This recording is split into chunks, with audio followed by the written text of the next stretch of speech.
everybody, and welcome to another episode of the Sell More Book Show, episode 590. I'm Brian Cohen from Best Page Forward, joined by returning champion Claire Taylor. Claire has a wonderful Kickstarter going on right now to help you write iconic characters. You can check it out at liberatedwriter.com/Kickstarter. Claire, how are you today? I'm doing great today. I feel good. Okay. I'm having fun. Good. What about you, Brian? I'm having fun too. I miss doing the show with you every week, and it has been so fun to have like lots of different people and lots of different points of view. But I miss your point of view, and so I'm glad we get to talk like old times here. Our monthly friend calls aren't quite cutting it. I know. We have a monthly friend call that we start by asking each other, are we still friends? And fortunately, and hopefully confirming that we're still friends. Fortunately, we've only confirmed. Yes. Well, to be seen if that continues, though. Yeah. This might be the episode that breaks us apart forever. Where it ends. It's just the heartbreak emoji. So the podcast you left me for, can you tell everyone, if they don't know about your other podcast, what that podcast is and how they how it would differ from Sell More Book Show? Okay, yeah, totally. And really, I left to find myself. It's a solo podcast. I know it's not me, it's you. I understand. So the podcast is called What If for Authors, and each episode we look at a specific anxiety of being an author. Like, what if I hate social media? Or what if I'm bad at networking? Or what if I need help? All of these things that we can really get sort of stuck in a cycle, wondering. I just go through and I ask the question, and each week we really dig into it together. I look at your motivations, how your approach may be different to this question based on your Enneagram type, your core motivation, that is. And we explore it to the point where we realize that it's probably going to be okay if it happens, or if it's the case. So I think I've done 48 episodes on that. I was doing it weekly, and then I was like, oh boy, this ain't for me. And so now I do it monthly. But it's all evergreen. You can go back through, you could just kind of jump from episode to episode, depending on what you may be struggling with right now. You know, there's an episode on what if my books never take off, right? So if you've been wondering about that, go listen to that episode. There's an episode on what if my books do take off, which is its own anxiety. So we take these sort of deep anxieties that exist in the author life, and we just give them a moment, because a lot of the times we're asking the question, what if, and we're not actually answering it with how it would be okay. So that's the aim of it. It's a lot of fun. Just me by myself. Yeah. And it's a little bit of tough love. So I think that's what people seem to like about it.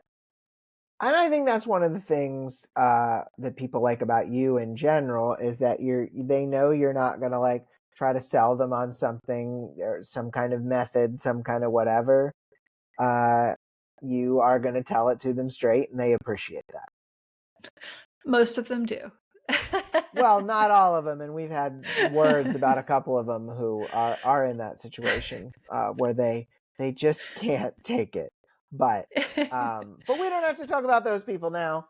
You know who you are. So if you don't know who we're talking about, it's you. Right. We had a question of the week a couple weeks ago, and I'll ask this one to you too, Claire. What do you do as an author to stave off loneliness and feel connected with other people? Raylan Rose said, well, I drive a bus when I'm not at home working, so I get way too much people in my day job. I'm fine socializing with my D&D group, and I enjoy visiting with people at my church. Usually I find I need to isolate occasionally after a long day, headphones and music and whatever project I'm working on. Hells Bells and Marcel said, I have 2 extroverted dogs who need to pee regularly, and meals with friends, gotta eat. And Teresa Papa said, the Ad School family has been an incredible experience for me, and I always look forward to attending lives and wizard meetings whenever possible. Genre Circle is my favorite because it's very social, but I love them all. Also, I have friends outside of school to discuss all facets of author life. I didn't even set this up as a plug for Ad School with 4 or 5 live sessions every single week. Most schools don't even have one, and we have 5 because we're ridiculous. So if you are looking for a social thing and you want to join Ad School, feel free. But that's awesome, Teresa and HBMC and Raylan. Claire, what do you do to stave off the loneliness?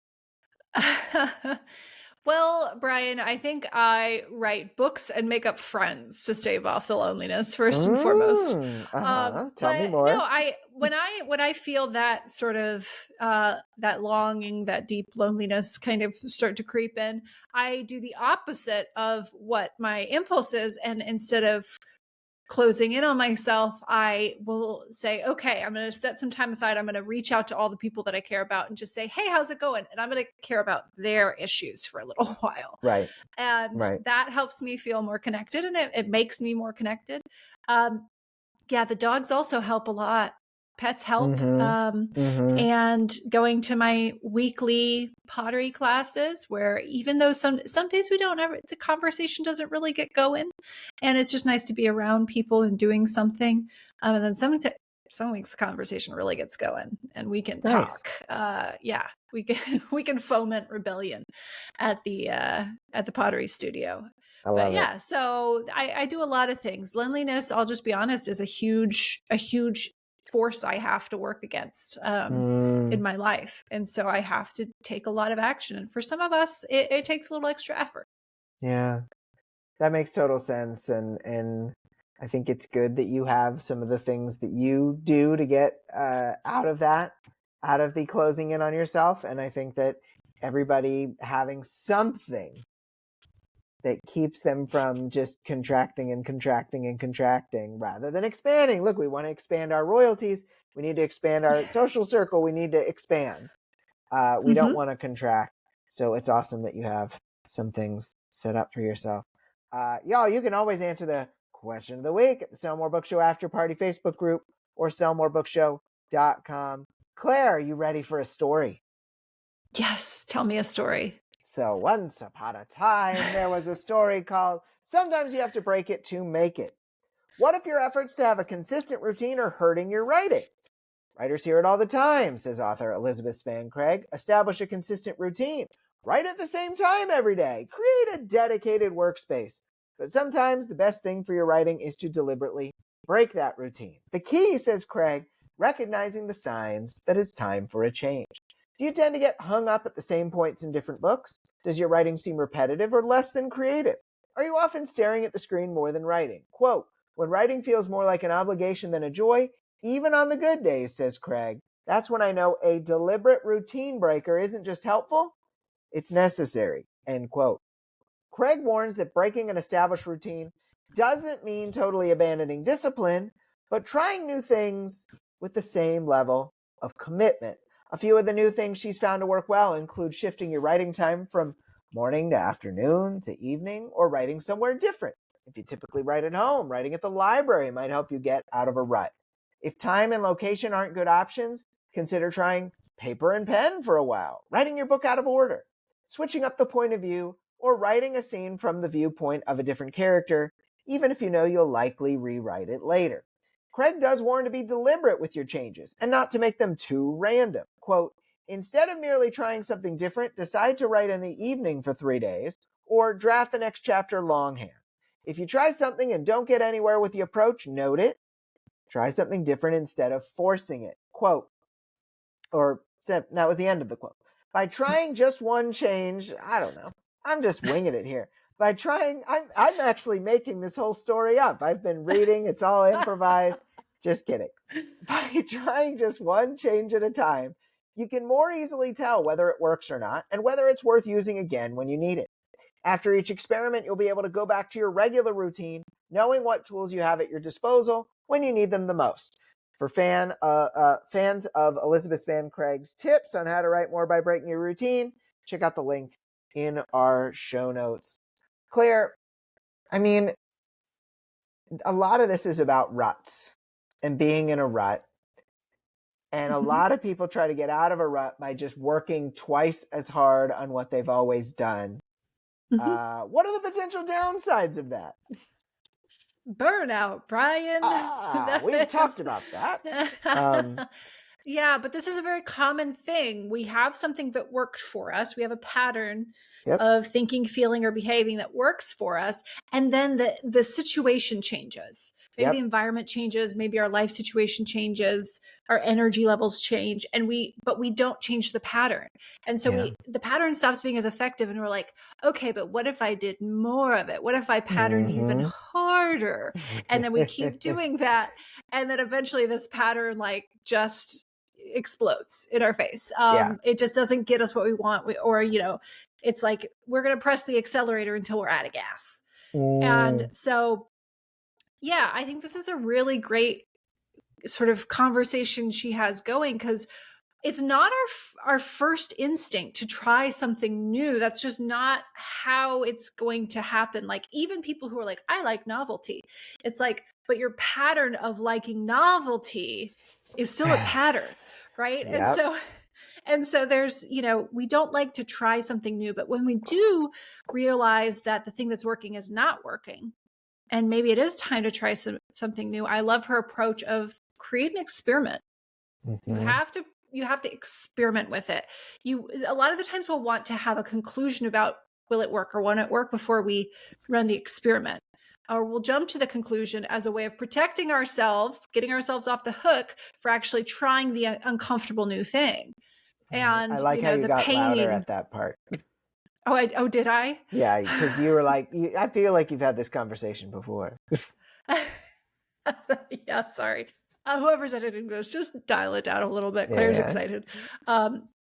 So yeah, I mean, just try the experiment. A lot of people want to start the experiment, and rather than start with the hypothesis, they want to start with the conclusion. But you make a hypothesis, then you run the experiment to gather the data, and only then can you draw a conclusion. And it takes patience, which is something we don't want to do. Sometimes our conclusion is different from our hypothesis, and that doesn't have to mean anything about us. It's just like, well, isn't that interesting? So I really like her sort of, if it's not working, switch it up approach here. Yeah.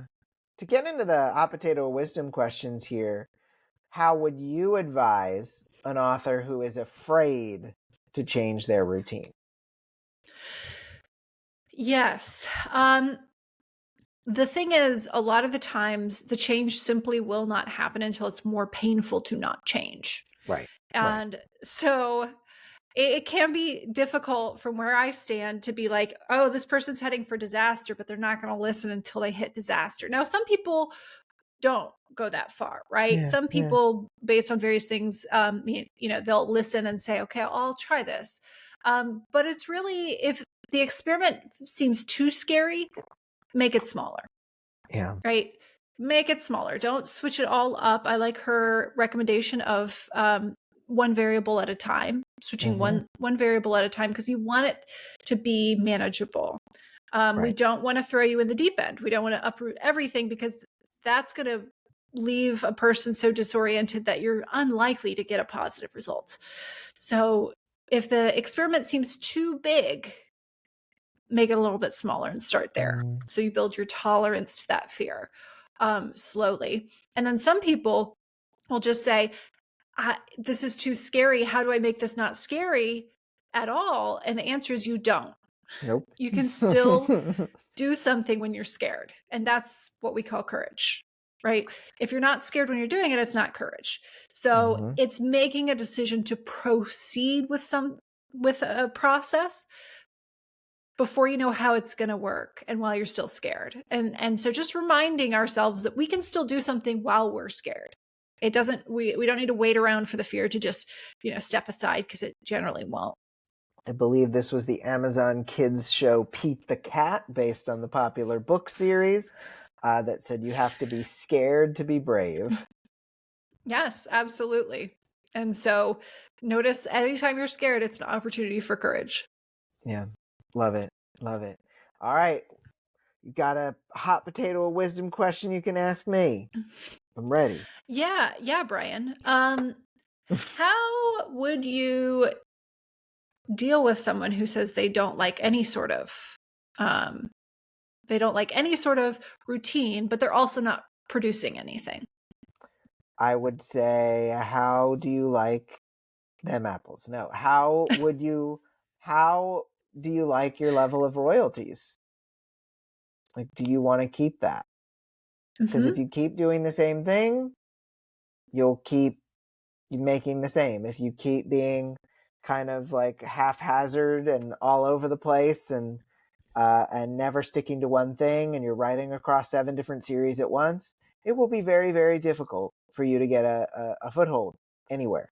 And so I would say to them, as an experiment for 90 days to 180 days, let's focus in one direction. Let's keep some of the things that we were doing away. Let's try going down this one path that seems the most promising. And if at the end of that 3 to 6 months we haven't made progress, you can go back to whatever you're doing. But if you have made progress, maybe then it will make sense to reserve 10 to 20% of your time for whatever fun flight of fancy you have, but the 80% of the time on this thing that is actually starting to yield some kind of results. I love that. Yes. Refocusing on, do you like the outcome? it's it's so simple, but not easy, right? No. It's not easy at all. And it isn't easy to come up with another lightning sound, but here we go, Claire. Lightning sound 2. Crash. Bolt of electrons. Ooh. Lightning thunder. This subtitle is really I'm keeping the closed captions going, We want to make sure that it's accessible, I guess. one time, I don't know how we did it. We were watching Paramount Plus, and my daughter was started the newer Clifford movie that has the very giant CGI dog, but it's real life otherwise.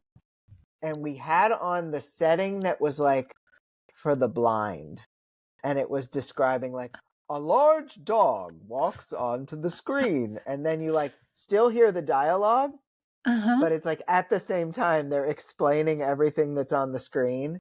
I was just I like, love that. this is so weird. And I was like, Riley, do you want me to change it? And she was like, no.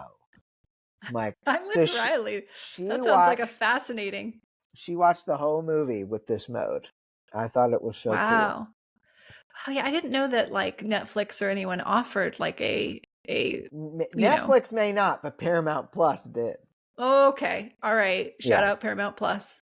Yeah, Truly accessible. they need some except they need some good press right now, I guess. Yeah, accessible, except you have to pay $7.99 for one show you like. Exactly.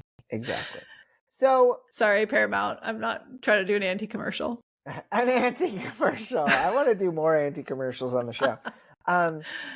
So Claire, when authors are seeing some level of success, as you kind of mentioned, you have an episode of What If for Authors where you talk about, oh my gosh, I'm actually seeing something good happen, and they're terrified that they're going to screw it up.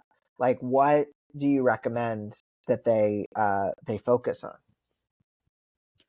Well, the first thing you can focus on if you're scared that you're going to screw up the success you have is just the success you have. Right? Because a lot of the times we go, okay, that's great. Now let me focus on the success I don't have, or every way that the success could go away. And so what we want to do is create some practices that can reconnect us to what is. And you have to do that a lot to create new neural networks that counteract that fear, that say, well, this is actually really nice. And this may go away because everything goes away, and so, everything is changing all the time. But for now, I can say that I'm enjoying it, or that I'm making the most of it. And that makes it less scary that it's going to go away.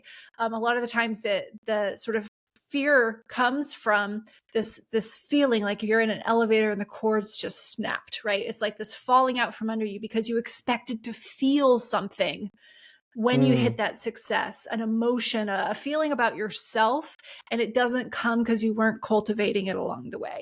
And so that can be the source of the terror. And so we can figure out what that is and start to go, okay, well, how do we cultivate this right now so that you don't have to have success to feel that thing you thought success would give you? There's this to continue to quote kids movies, in the Pixar movie Soul, after the guy has his big gig, the guy played by Jamie Foxx, he's just like, he doesn't feel anything from the show, and the big time leader of the group, of the music group, says like this one fish asked the other fish, hey, do you know where I can find the ocean? And the other fish says, you're swimming in it. And the first fish says, no, this is water, I'm looking for the ocean. And like, Jamie Foxx's character looks all confused at her, but she kind of leaves it at that. And I love it. It's just like, we think we're looking for something, but we're actually there already. It's here. Yeah. That's the big transition. Like, I won't get too into the weeds on this, but the big transition is moving from seeking to acknowledging what's here. Love it. So that'll help us feel more secure every time. Yeah. No, that's awesome. All right. Okay, Bryan. What is the big trend you see that's about to break out in the industry? Is there anything that you just see that's sort of boiling or simmering right now, that maybe something really interesting that we start to see? Authors think that sales are down, and they are not down for everybody.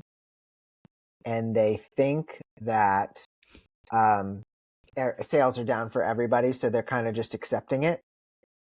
And then the other authors who are having their best year ever, they actually think that sales are up, so their sales are going up.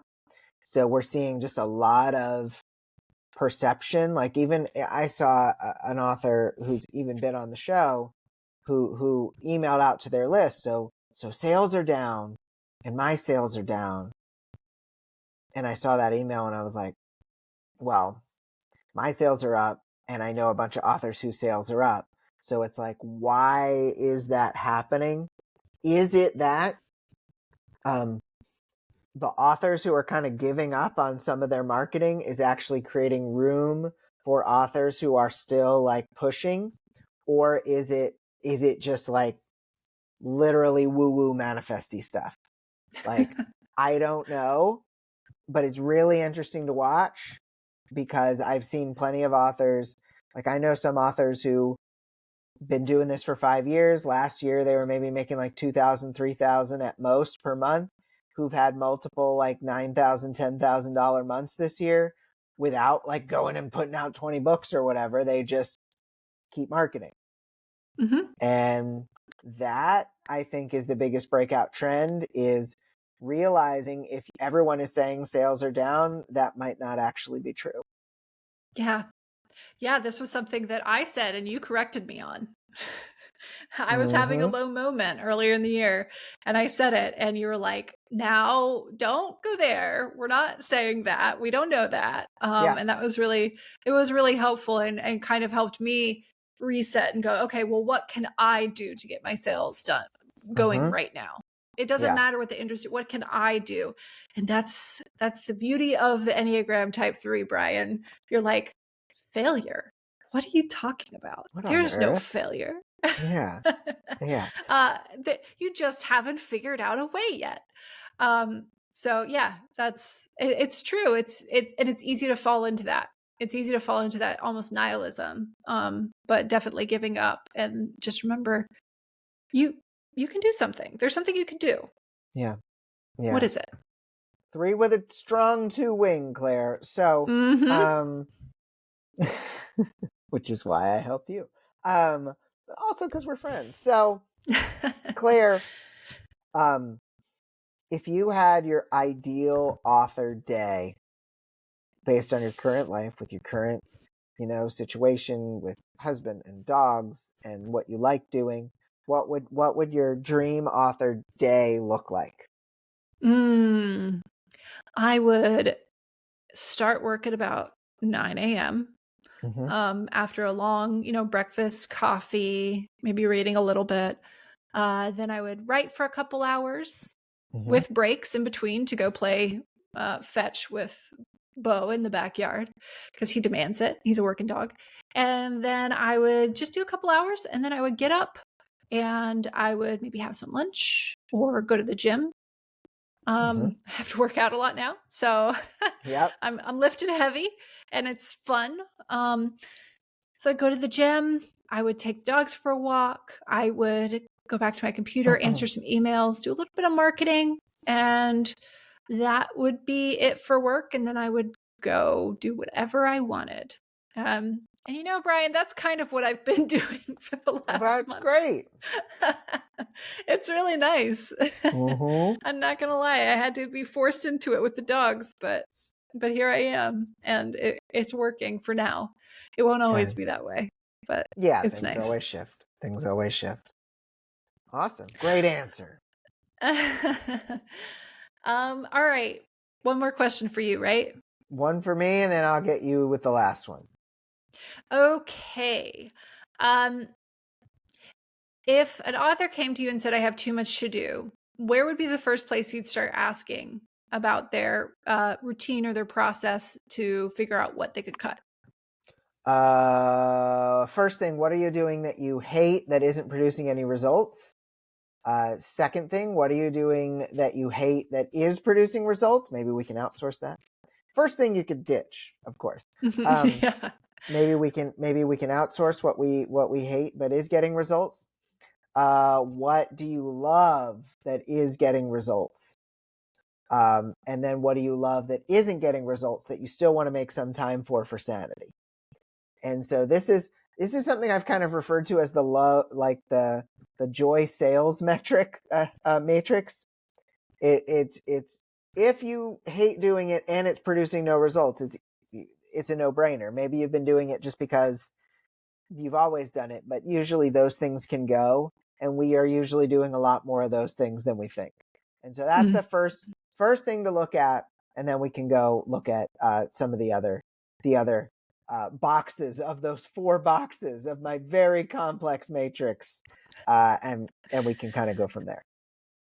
I love that. That's great. Thank you. Claire, what would be like your favorite testimonial from an author who has read Write Iconic Characters? What would you love for them to say? This is like the one you would put up on your wall. Oh boy. I would love a testimonial from someone who said, this helped me fall back in love with the story. This helped me love writing the story. I was excited to get back to it. I couldn't wait to see what my characters did next. I love it. Claire, can I hijack the question of the week to ask a similar question? This is your show, Bryan. I don't know what you're talking about. Question of the week.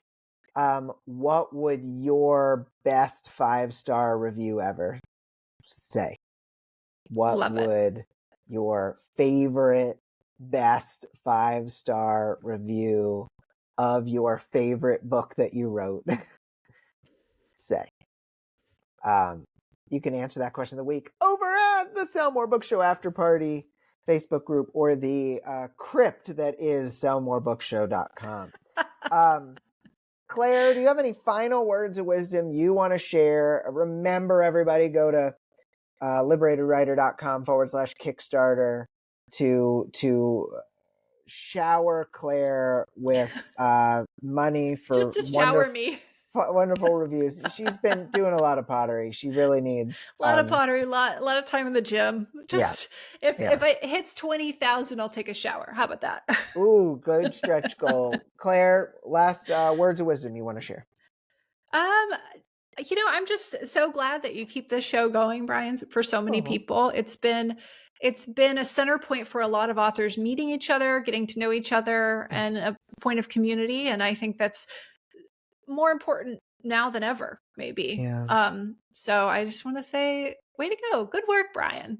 Thank you. Thanks for keeping this going for everyone. Hey, you're very welcome, and everybody else who is saying, yeah, if there are some, you're welcome as well. I'm glad to keep it going. We'll be at episode 600 before you know it. That's crazy. It's crazy. It's crazy.